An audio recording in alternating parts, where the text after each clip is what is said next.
Welcome, Cesar. Thank you, George. Thanks for having me. So there's so much to explore in this private credit space, right? And before the show, we talked a little bit about BNPL, etc. But can we start painting a broad picture of what's going on? Because this is an area of finance that was, I would say, not much talk about, very obscure, very specialized, not long ago, and now it's very much in the news, sometimes in the news for the wrong reason, like what happened with Tricolor and First Brands. But yes, can you just tell us about this evolution of private credit to start with? Sure, absolutely. I've been at private markets at large, helping clients with their challenges on data and technology and fund services for the last 20 plus years. And I think when talking about private credit, for me, that really took off after the global financial crisis as banks retrenched from certain lending activities due to the high costs of capital associated with those after the regulation. Private credit, what was not even called private credit at the time, it was a subset of private equity, filled in the gap, came in quickly and filled in the gap and started behaving as a bank. But instead of using its deposits, it used the commitments from its LPs to finance those loans. And that took off in a very big way in the US. It is a meaningful part of the financing options that mid-market companies have, and not only mid-market now, but as these firms have become larger, even it even competes or at times collaborates with the syndicated loan market. So it's become very important in the US, in North America. It has become very important in Europe to a lesser extent, but very meaningful. And it is in the process of becoming very important across the globe. This is all what is referred to as direct lending, loans to corporations. And what has happened more recently as that market has started to, well, exhibit some signs of maturity, still not as mature as the syndicated loan market, but private credit firms, as that trend of banks retrenching from different activities, are now growing what is now being referred to as asset-based finance. It has gone by different names, specialty finance, securitizations, but let's call it, for arguments of this, for this discussion, asset-based finance. And what does that mean? Everything where instead of lending against the future cash flows of a company, you're lending against an asset and the contractual cash flows associated with that asset. So that's a very broad definition, and it can include anything within the consumer finance world, within residential, buy now, pay later, credit cards, auto loans, student loans, any personal term loans, residential mortgages, home equity, lines of credit. And then the list keeps on going on as you move outside of a consumer world into other types of things. In reality, any type of account receivable, supply chain financing, litigation finance, and then more esoteric stuff like synthetic risk transfers and other things. So very broad based and becoming very specialized also by verticals, right? Aviation finance, medical equipment finance. A very interesting area, and possibly, according to some commentators, with a larger addressable market than direct lending. So it offers a lot of runway for growth for private equity, private credit firms. We have also hedge fund clients and insurance companies participating directly in this space. So that's indeed a lot to cover in this private credit space. So we like to go deep with the short amount of time that we've got here. So I think this asset-based finance is a very good topic to focus on, and it is has various facets. And you mentioned at the end the different players, right? What is private asset firms, hedge funds, and also the typical LPs. So can you elaborate a bit on that? And maybe we can start from the very beginning, right? A company that needs loans and there will be linked to some assets. I don't know what example we want to take, aviation or whatever you want. And then what's the rest of the value chain? Yeah, yeah. Let's pick something within the consumer world, as it offers some of the bigger challenges to firms when it comes to data and technology, given the volumes and the rate of change and the frequency. Let's think about this consumer finance and non-banking platforms that most of us are familiar with because we're either clients or at least we have seen the ads online or in TV, right? Or we're talking about the SoFis, the Lending Trees, the Klarnas, the Affirms. Heard As now. you go to the checkout on an online portal, you will now, as of the last few years, have more choices than paying with credit card or with PayPal. Now you'll have a choice of buy now, pay later by Affirm or by Klarna, this and that. And what happens behind that financing transaction with a consumer, this fintech platform that is the originator of that loan, needs to service that loan and needs to finance that loan. And there are a number of ways, increasingly more choices they have to finance this. They have, as non-bank entities, they have smaller balance sheets than a bank, so they need to either package those loans and chop them into pieces and sell them to investors, meaning a securitization. That can be a public or a private securitization. It can be by a private credit firm or a hedge fund or an insurance company who makes a commitment to finance over a period of time up to a certain amount, to a certain set of parameters, any number of loans. And they will finance those and in turn offer returns to their investors associated with those loans. And sorry, you mentioned that there can be all these different types of companies. In my head, I would assume that it has to be a very specialized player, such as a private credit firm, that will then on sell to what you mentioned, for example, credit hedge fund or insurer or something like that. Is that the case, or is that not necessary in that order?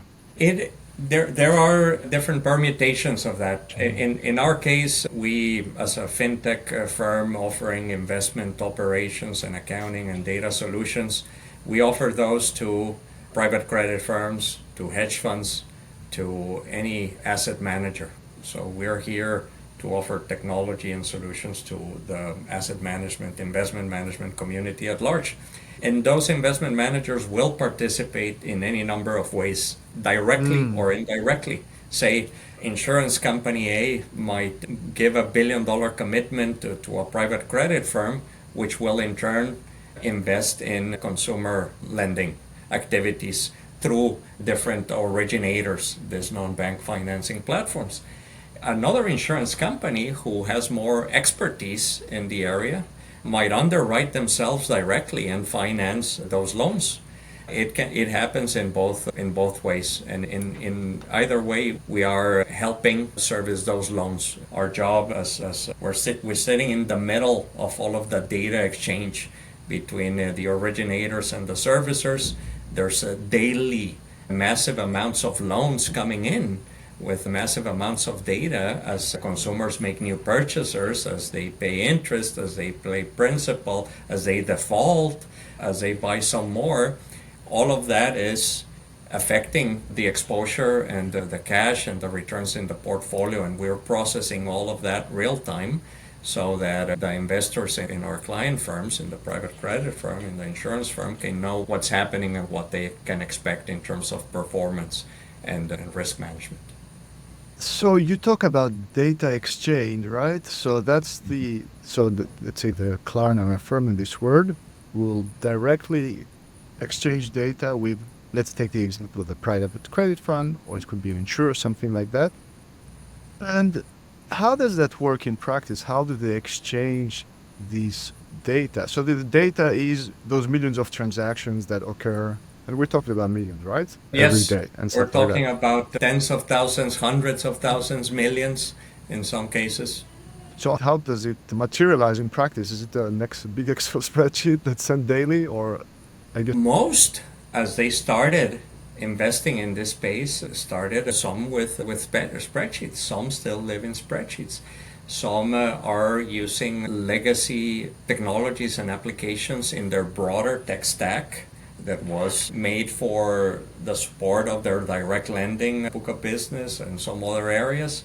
Lots of Python scripts, lots of legacy warehouses, and it's a hodgepodge of different things and a lot of human labor. In an ideal world, what you're using is a modern technology platform that has the connectivity to all of these different platforms and is ingesting the data systematically, programmatically through either APIs or some form of integration, and then normalizing the data, these firms will invest with numerous originators. And the data comes in all forms and shapes and frequencies, and it needs to be ingested and normalized and validation checked so that it can be used for analytical and reporting and accounting purposes. So all of that needs to happen, and preferably, given the volumes and the rate of change, it needs to happen within a technology platform with the minimum amount of human intervention. Because we're not working totally in a vacuum. There's FICO scores and stuff like that existed before. And I guess you can gather some grasp for it, but it's a new industry, relatively new. So this BNPL didn't exist, I don't know, 10 years ago, or maybe it did, but anyway, so somewhere like that. So this technology that you're talking about has been built along with the growth of the product. Is that right?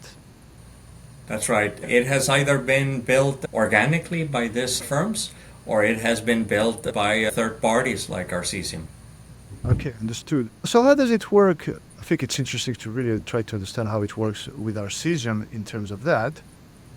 So again, I recapitulate. There's this people I buy with my credit card at the shop. It goes through a firm or someone like that. Mm-hmm. And then somehow we get this point, and millions of people like me do that, especially at Christmas, which is coming soon. And then it somehow feeds into, again, we take the example of a private credit fund, which then processes all the data and I guess makes a decision or monitors data on an ongoing basis. So it's this link that I would like to understand, like from the shop to the somehow, Yes. from the firm to the private credit fund. Yes. Yes. So in the nature of the transaction, in the case of the example you're referring to, a buy now, pay later, it's typically through what's called a forward purchase transaction, and whereby the private credit firm agrees with the lending platform to purchase up to, say, $1 billion worth of transactions, of loans with consumers over, say, 18 to 24 months, and they will negotiate certain parameters of the types of loans they want to be purchasing. And they will make that agreement. It takes effect, and the platform continues to starts originating those loans. There will be a servicer of those loans, typically is an affiliate of the lending platform that manages the payments with the borrower, with the consumer.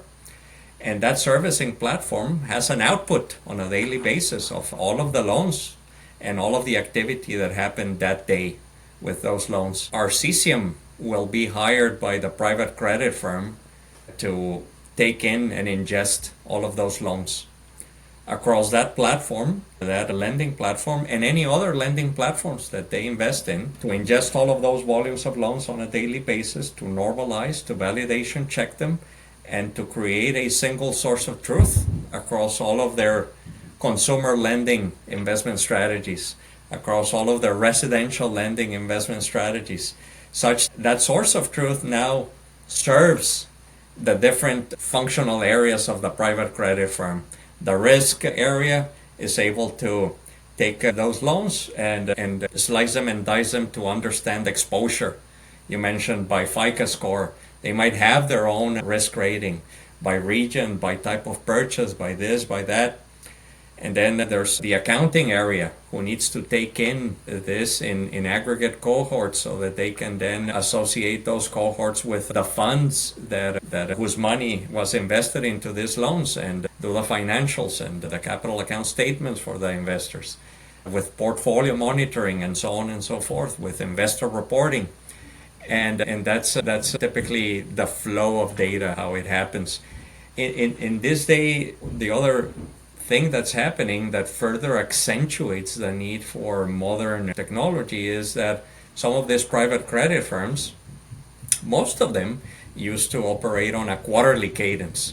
So once a quarter, they would close their books, produce their NAV, their capital account statements for their largely institutional clients, pensions, endowments, foundations, insurance companies.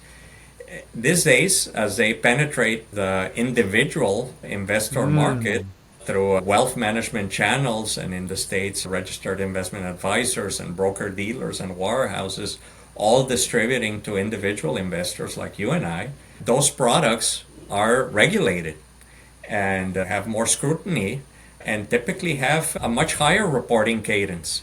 So those funds need to cut a NAV every day, and they will offer some liquidity, say monthly or quarterly. And in that context, it becomes much more consequential, any errors in the fund, because you're trading off that NAV. In the closed-end fund before, there's no trading. You go in and you get out as the monies are distributed, but there's no liquidity otherwise. So as the frequency of reporting increases, as the liquidity choices increase, and as the volumes and rate of change in the investment strategies increase, that all compounds to really necessitate a very robust modern technology to process all of that data. Yeah, that's really fascinating perspective, because I don't always think of private asset firms as data businesses. Of course, they're data heavy, but you think more of lawyers and deal makers, etc., because it's private equity. I guess that's the myth. Yes. But what you explain here is that, well, data is at the core. Data is everything they do, at least in this segment. And I see you're talking about operating system, right, for Yes. Arcesium. So this is how you fit into this process. You provide this operating system That's right. to deal with the data from one end to the other end. That's right. And what's funny to consider, just a remark, is that both ends can be similar. I could pay with a BNPL loan, and I could invest in a private evergreen perpetual fund myself, which, I don't know, it's a funny perspective, but that's not the Yeah, point here. absolutely. Absolutely. And for these firms, where it is generally the same firm that's carrying out these activities of financing the consumer lending world, that is also doing direct lending to mid-market companies in the UK. And it's also, as they become bigger, also buying into syndicated loans to larger corporates that are much more tradable. And what they're finding, as their businesses become more complex and diverse, they might still be at its core credit-related businesses, well, is that all of those loans are very different. Some might say at the highest level, a loan is a loan, but some loans in residential lending, those are amortizing loans. A revolving credit to a corporate, well, has different features, functions, and characteristics. The consumer loans are high in volume. So what they're struggling with is that they want a single platform that can accommodate for all of those nuances, to be able to have a single source of truth across direct lending, asset-based finance, and tradable credit. And you talk about operational data as the connective tissue between balance sheet management and asset origination. So this is really the new playbook, right, for all the private credit firms, but also any firm that wants to be involved in that. I keep taking the private credit fund as an example, but we mentioned it could be an insurer. And Yes. that means that the insurer which has these capabilities could more comfortably take on this risk, maybe directly or things like that. And is it the same kind of for a hedge fund or stuff like that? They got to get their data, the data house in order, and then they're able to take on this kind of stuff directly and manage it actively. That's right. They want to manage it actively, because particularly, so from a risk management perspective, given the rate of change of a consumer world, loans are being paid, new loans are being issued, loans are being not paid. You want to be monitoring this much more real time than you do in a corporate book, where you're getting monthly reporting from the borrower and you are comparing their latest actual financials against the original underwriting thesis, against prior periods, and you do that activity once a month, say, this is not a once a month thing, this is a daily thing. You want to see how it's changing because it's changing very dynamically. You want to have accurate results, so you want to do it bottoms up as opposed to just taking the totals from the servicer, and because you want to be able to pierce into the portfolio transparency and tag it against the different referential data to see it by industry and by region and by purchase type and by rating. You want to be able to offer transparency to your investors.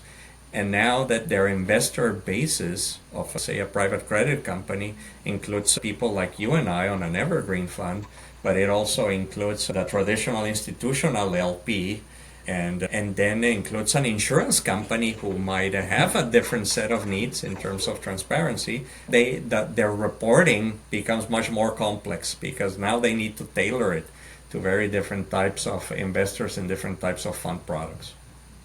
And we mentioned this operating system, but not everyone's using Arcesium. So how do people, basically, what is the shift between what people have been using before and when they decide to adopt their technology? How were they typically dealing with it before? And also, sorry, many questions in one, but yes, let's start. No, that's fine, George. It makes sense. I think that, and I'm going to make a big generalization here, on the before and after, and in some cases still the current state. We think about the evolution of private credit, which we were discussing at the beginning of the call. By and large, direct lending is what has driven the growth and has the size of private credit as of today, right? It's still, I don't know, 80-90% of is associated with direct lending. A lot of how things are being done today is in asset-based finance is dictated by how things were being done in direct lending. It is trying to leverage the system choices and process choices they made on the direct lending side. And as their businesses, the triggers for change are as their businesses become bigger on the asset-based finance side, they need to rethink their choices at some point. What worked for direct lending is not going to work for asset-based finance as asset-based finance becomes a more important part of their business. The other trigger is, hey, they might choose to pursue retail strategies and distribute to individual investors. And now they need to cut an NAV on a daily basis to produce a price on a daily basis. And their technology might not allow for that in the context of an asset-based finance strategy. And the third trigger point for us when I think about our client base is a more proactive, before it hits them in the face that their deal guys want to launch say an interval fund in the States that's a daily product, a more proactive look at reorganizing themselves. Typically, these firms have been operating very independently by business line. Direct lending, tradable credit, asset-based finance or specialty finance, all separate. And as they seek to offer their clients a more consistent experience across business lines, and as they seek to create multi-asset products, and as they seek to be able to continue on their growth path in a scalable way, now from a much bigger base, they start to reorganizing. And some of the things they will do is what functions are common across all business lines that we can centralize. Oh, okay, let's centralize the fund accounting function, the investment operations function, the investor operations function, performance analytics and client reporting. And as they seek to centralize those, they need an enabling technology to do so. And how's the implementation? Is it something that's more of a solution driven where you accompany them throughout, I don't know, months or years? Or how else would it work in terms of, okay, I decide to do the switch? Yeah, it varies. At times, there's a few ways that this happens, and it's generally associated with the different trigger points that we were discussing. So say there's a new product launch, and it's a daily product. That might be the trigger. So the focus of the implementation is going to be the new fund. It might Right. be more of an enterprise-wide reorganization or digitalization effort of the finance function. Then it's going to be a bigger project that cuts across all areas. And in those bigger projects, what we tend to do with our clients is to chop them down into little bite-sized value-added nuggets, meaning we will choose whatever is their most important or biggest pain point at the time in terms of a business use case. It might be I need to enhance my client reporting because they want to see fund level but also underlying portfolio level data and returns, gross and net, this and that. We'll focus on a use case to show value quickly for them, and that helps them with adoption and gaining momentum, and then we'll be laying out additional business use cases over time. I'm always very interested in this aspect of the commercialization of those complex solutions that you offer. I think it's a very compelling offer, but I can see as well the challenges. So how does it work in terms of, you mentioned those triggers, right? So people, unfortunately, or very few people say, hey, I want to put my data house in order and rethink it globally and go to a student. It's more like, oh, this problem, how do I commercialize this fund? We need to sort out the data Yes. first, and therefore they call you. But how do you approach it in terms of, I don't know, keeping in touch and communicating with the market? And I say that because I see that you in particular post a lot of very insightful blogs, and Narcisium as well is a company in this space where it's very difficult typically to post content. You have a steady flow. I was very curious about that as well. Yeah, and before I address that, the other big trigger, because to your point, the data pipes behind the scene and having quality data and having a governance framework, it's not a fun part for our clients, but it's now recognized as something that they need to do, particularly now with everyone figuring out how they're using and how they want to use AI in the Yeah, future. yes, yes. We always have to mention AI before the end of the podcast. Well done. Yes, foundational building block for Yes. being able to squeeze out of AI the most is to have a good your data house in order, and we help clients doing that. So that has increased the level of awareness for sure and has been helpful. But to your question, I in my case personally, I've been at this for over 20 years, so I tend to know where to go to find our audience and talk to them about how we're addressing similar types of problems with our clients, making it relatable and making it very oriented towards how it's going to help them in accelerating their time to market or solve a business problem quickly is the way to really engage these days, because the spans of attention we all have are increasingly shorter with so much going on out there. Yeah, absolutely. No, that's a very relevant point, I think, for many businesses which are highly skilled, highly technical, and maybe not fun, as you said. But yeah, eventually you compete for people's attention, and definitely there's a lot of it, and there's a lot of AI slop as well and stuff like that. So it's a very no, it's a very interesting challenge, and it's very interesting to share about how you solve that challenge.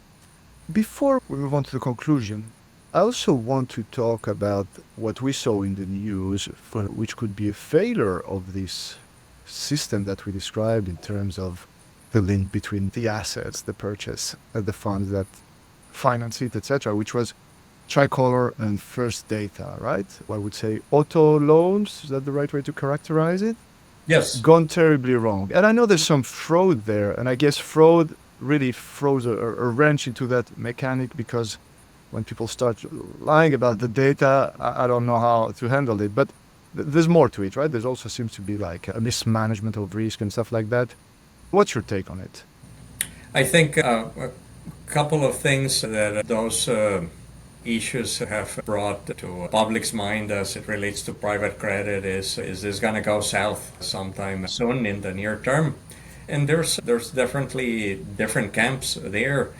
Certainly post the global financial crisis, granted private credit was much smaller before it, it was able to withstand the rate of defaults on direct lending loans was not bad even through that period of shock. It's now a much bigger industry. There's questions about its systemic risk, but it is overall, I tend to be more on the optimist side, as I've been around with these firms who have been my clients for many years, and they are underwriting using their own money and the money of their clients. It is managed, generally speaking. There will always be defaults. The question is going to be to what extent and what rate, and we'll have to see. From a Narcisium angle, as a provider of data and technology solutions, this, what I would say, is the more you have good platform in place that can be helping you monitor and assess the risk and how the risk is changing with respect to your original underwriting thesis on those auto loans on that originating platform or any other, becomes even more important for your own risk management purposes and for the increased scrutiny you're going to have from your investors to offer more transparency into those portfolios more frequently. So it only points to that need. It accentuates the need for better data and technology. Yeah, I was looking at it more on a micro level. Then there's the question of, well, is it all going to collapse? But it's interesting because what we saw is that a lot of people were unexpected. And what we also see, and I also refer to the work of the previous guest, Leila Kulmoto, who often points out investors who were marking this at 100 the day before, and suddenly, oops, actually it's zero. There's nothing in between. So do you think that's a failure of data, first of all? Because there's also the question of, are they just trying to hide it and market it, etc.? But it seems, based on our conversation, it seems like maybe they just have no idea because they don't have the data for it. It is, I don't know the specifics, Yeah. but it is certainly possible that better data with more accuracy and more frequency could have helped offer a view that those assets were being used as collateral against with multiple lenders, whatever the problem was. Yes, that is possible for sure. In terms of how did it happen so quickly, so abruptly, again, pure speculation. I think that those things, as soon they might have been bubbling without the public knowing for a while, but as soon as a big source of financing decides that you're no longer credit worthy to be lending to, and you close the valve, generally all of the other sources of financing are going to follow suit, and it's going to be very abrupt how quickly you can face a liquidity challenge and go bankrupt.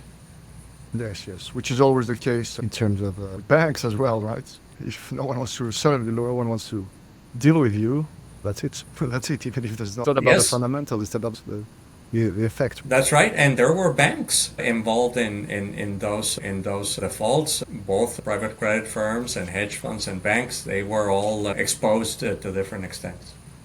So as we arrive to the conclusion, I also want to ask what I often ask, which is a fantasy fintech question, which is, how do you see this evolving in the best possible way? How much more can this technology spread, and what can it offer in terms of new possibilities?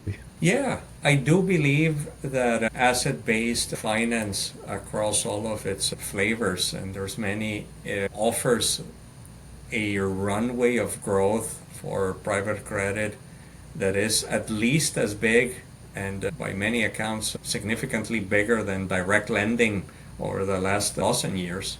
So my view with that in mind is that for the next decade or so, we're going to see three things happening.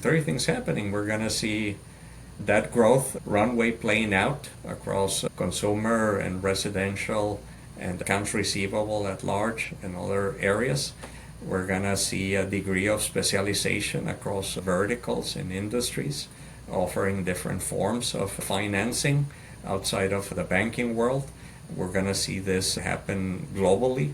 And then on the investor side, we're going to continue to see the growth of the wealth channels all the way to its ultimate consequence, which is everyone who has a defined contribution plan, 401 in the case of the US and many others in different places, well, will have access to getting exposure in some way to private credit, private equity, or private market asset classes.